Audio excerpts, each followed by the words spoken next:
So this is a welder machine for the round angle steel.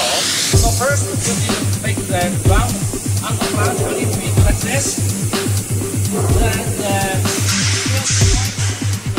you press left side, right side, then you press this button.